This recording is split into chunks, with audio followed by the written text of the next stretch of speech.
افغانستان میں طالبان کی فتح انڈیا اور علاقائی امن کا امتحان ہوگا۔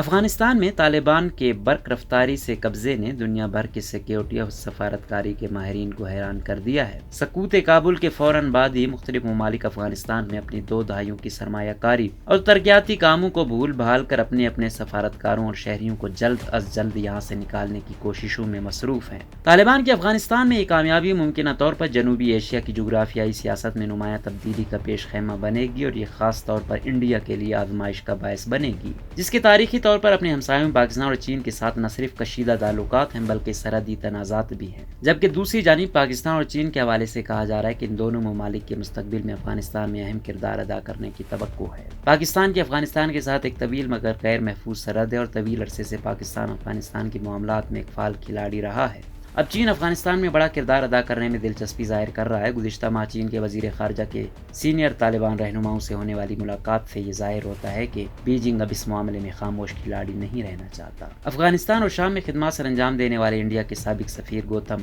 مکھوپادھیائے کہتے ہیں کہ یہ ممکنہ جغرافیائی تبدیلیاں معاملات کو الٹ کر رکھ سکتی ہیں۔ افغانستان میں کابل کی جمہوری حکومت مغربی طاقتوں اور انڈیا جیسی دوسری جمہوریتوں کا ایک ڈھیلا ڈھالا اتحاد تھا، لیکن ممکن ہے کہ دنیا اب اس کھیل کے اگلے مرحلے میں پاکستان، روس، ایران اور چین کو اکٹھا ہوتے اور اپنا کردار ادا کرتے دیکھے۔ انڈیا میں کچھ لوگ اس پورے معاملے کو دلی کے لیے ایک نقصان اور پاکستان کے لیے ایک بڑی جیت کے طور پر دیکھ رہے ہیں، لیکن سابق انڈین سفارتکار جتیندر ناتھ مشرا کا کہنا ہے کہ ایسا کہنا ہی شاید آسان ہو، کیونکہ پشتون رہنماؤں کی قیادت میں طالبان نے کبھی بھی افغانستان اور پاکستان کے درمیان موجود سرحد کو تسلیم نہیں کیا اور یہ بات اسلام آباد کے لیے کافی تکلیف دے رہی ہے۔ انہوں نے کہا کہ پاکستان چاہے گا کہ طالبان سرحد کو قبول کریں اور یہ یعنی پاکستان کی اولین ترجیح ہوگی، لیکن یہ بھی سچ ہے کہ افغانستان میں طالبان کی حکومت پاکستان کو انڈیا کے خلاف اسٹریٹجک ڈیپتھ فراہم کرے گی۔ واشنگٹن میں سن سینٹر تھنک ٹینک کے ڈپٹی ڈائریکٹر مائیکل کوگل مین کہتے ہیں کہ پاکستان نے وہ حاصل کر لیا ہے جو وہ چاہتا تھا، یعنی افغانستان میں ایک ایسی حکومت ہے جس پر وہ آسانی سے اثر انداز ہو سکے۔ ان کے مطابق پاکستانی حکام اسے انڈیا کے نقصان کے طور پر ظاہر کریں گے، لیکن پھر پاکستان کے لیے اس سے بڑے اسٹریٹجک اہداف بھی ہیں۔ پاکستان واقعی خود کو اس وقت سب سے بڑے علاقائی فاتح کے طور پر سمجھ رہا ہے۔ ماہرین کا کہنا ہے کہ پاکستان امریکہ اور انڈیا کے درمیان بڑھتے ہوئے تعلقات اور سابق افغان صدر اشرف غنی کی اسلام آباد کی جانب سرد مہری کے رویے سے خوش نہیں تھا۔ اب اسلام آباد کے پاس یہ یقین کرنے کی وجوہات ہیں کہ پاکستان اس معاملے میں فاتح ہے، کیونکہ ہر موسم کے دوست چین کے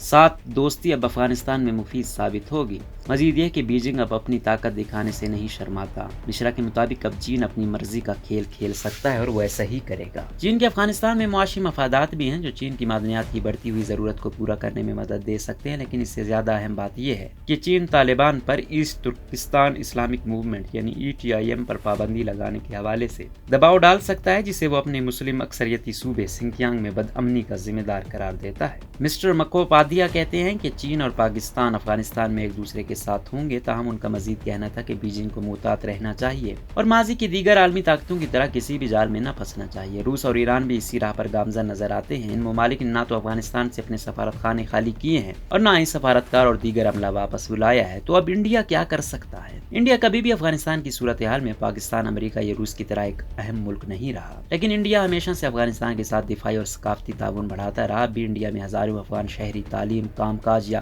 علاج کی غرض سے موجود ہیں۔ مسٹر مشرا کہتے ہیں کہ دلی کے پاس زیادہ اچھی آپشن نہیں ہے۔ ان کا کہنا ہے کہ یا تو بری یا بہت بری آپشن موجود ہیں۔ انڈیا کو جو سب سے بڑے چیلنج کا سامنا کرنا پڑے گا وہ یہ ہے کہ آیا وہ طالبان کی حکومت کو تسلیم کریں گے یا نہیں۔ یہ فیصلہ کرنا مشکل ہوگا، خاص طور پر اگر روس اور چین طالبان حکومت کو تسلیم کرنے کا فیصلہ کر لیتے ہیں، جیسا کہ انہوں نے سن 1999 میں کیا تھا۔ انڈیا کے پاس اس وقت سب سے اچھی آپشن یہ ہے کہ وہ طالبان کے ساتھ اپنے روابط کا ذریعہ کھلا رکھے، لیکن اگر ہم دونوں فریقوں کے ماضی کے تعلقات کا جائزہ لیں تو یہ تعلقات میں مشکل پیدا کر سکتا ہے۔ طالبان نے سن 1999 میں انڈیا ہتھیار اغوا کرنے والوں کو محفوظ راستہ فراہم کیا تھا۔ یہ وہ واقعہ ہے جس کی گونج آج بھی انڈیا عوام کے کانوں سے ٹکراتی ہے، اور اس کے علاوہ انڈیا نے ہمیشہ شمالی خطے کے ان وار لارڈز کے ساتھ قریبی تعلقات رکھے جو 1996 سے 1999 کے درمیان طالبان کے خلاف لڑتے رہے۔ طالبان کے کابل پر قبضے کرنے کے بعد انڈیا کو اپنے مفادات کے تحفظ اور خطے میں استحکام کے لیے شاید ماضی اب ایک طرف رکھنا چاہیے۔ یہ بھی خدشات ہیں کہ اب عسکریت پسند گروہ جیسا کہ جیش محمد، لشکر طیبہ دوبارہ سے سرگرم و متحرک ہو جائیں گے